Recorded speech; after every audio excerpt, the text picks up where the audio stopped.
Jensen? Yep. Well, Jensen, who by the way is running for council in Central Saanich. The title of his speech is "We Were Standing There Like Idiots." All right.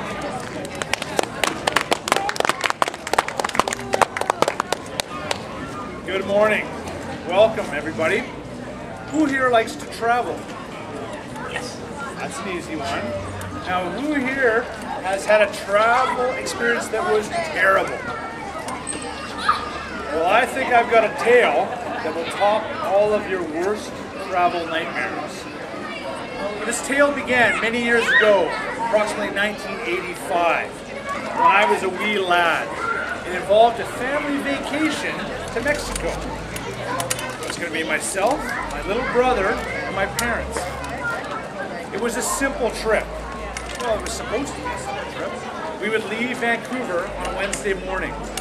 We would fly and stop in San Francisco to make one change of planes, and then we would fly to Puerto Vallarta. It was a journey that was set to take 8 hours. 8 hours. It started on time. Everything started great. Wednesday morning, we left Vancouver. Beautiful morning in Vancouver. Before we could get to San Francisco, we heard, "Your attention please, this is the captain speaking. Due to excessive fog in San Francisco, we've been diverted to San Jose." The adventure had begun. We landed in San Jose. Ironically, on the tarmac in San Jose was the actual plane we were supposed to get on in San Francisco, from Mexicana. The plane that would take us to our destination, Puerto Vallarta. Sadly, we would never see that plane again. They bussed us from San Jose to San Francisco. Well, the plan was simple.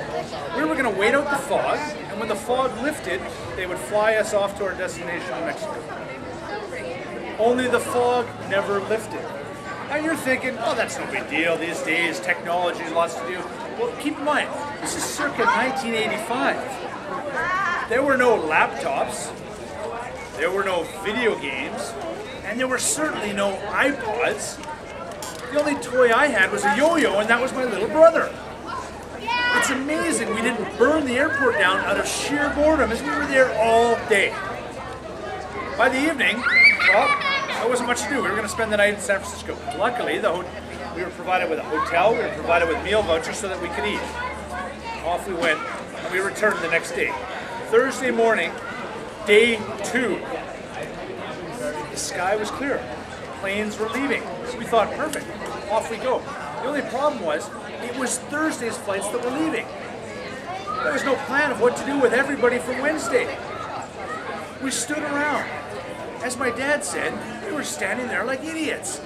There was no plan. They had no idea what they were going to do with us. Finally, by noon, my dad said, how are we ever going to leave? They said, I don't honestly know, Mr. Jensen. He said, well, wouldn't we have more luck if we bus to LA? They said, oh, that's probably a pretty good idea. Well, off we went. Took the bus from the airport to downtown San Francisco, to the Greyhound Depot, where we embarked upon an 11-hour bus ride from San Francisco to LA. By the time we got to LA, to LAX, it's midnight now. Ironically and shockingly, everything's closed. The airport's closed, it's midnight. What to do now? Well, we recognized we needed to be back first thing in the morning, and we recognized that we didn't want to miss out on whatever opportunity we thought we might have. We decided to sleep at the airport, right behind the Mexicana ticket counter, because we wanted to make sure they had the service the next day. We laid down, and we spent the night on the floor behind the ticket counter. The janitor was good enough to come by and check on us. He brought us a pop to share between the 4 of us. 1 pop to share. Friday morning, day 3. Remember, this was going to be an 8-hour journey. We're into day 3 now. They were happy to help us. Oh, we can help you. Sure, no problem. We'll get you to Puerto Vallarta, but we're going to have to charge you for 4 more tickets. What? 4 more tickets? But what about all the airfare we had? They said, we can't help you with that. They said, you were supposed to fly from San Francisco. You're in LA now. We have to sell you a ticket. And at that point, something funny happened. We started to see some familiar faces. What's this about? The fellow travelers that were on our original flight had followed us to LA. They were like a nomadic tribe of lost souls wandering through the airport. They had no idea what to do. But it helped us, because amongst this group there was one very pregnant lady. And when she heard that they wanted to charge us for new tickets, she got really upset. She started to make a huge fuss. And it was when she started to make a fuss that they realized, wow, we've got a bit of a problem here. We've got a growing bunch of people here from Vancouver. They're in LA. They're just trying to get to Puerto Vallarta. They found us a way to Puerto Vallarta.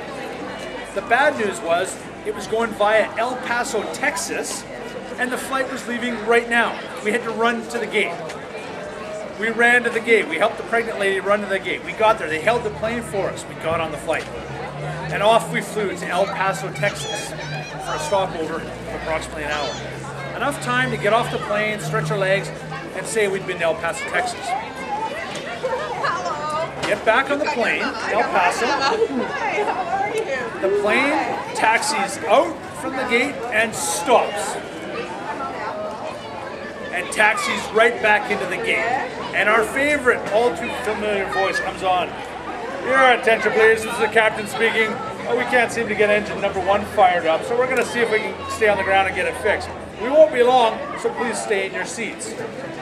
We won't be long. 3 hours we sat in our seats. 3 hours. Finally we left. And we flew to Puerto Vallarta. Our 8-hour journey had turned into a 60-hour odyssey. We had stops in San Jose, San Francisco, LA, El Paso, Texas. And after all of this, we got there and they gave us the wrong hotel room. We were supposed to have a beautiful ocean view of the Puerto Vallarta beach. And when we got there, we realized we had a view of the wall in the alley beside the hotel. But if we leaned way out on the balcony, down the alley, we could see a little bit of a sliver of the ocean. That was how we got to Puerto Vallarta, Mexico. So in conclusion, I have to ask each and every one of you, who had the worst travel adventure, you or me? Thank you very much.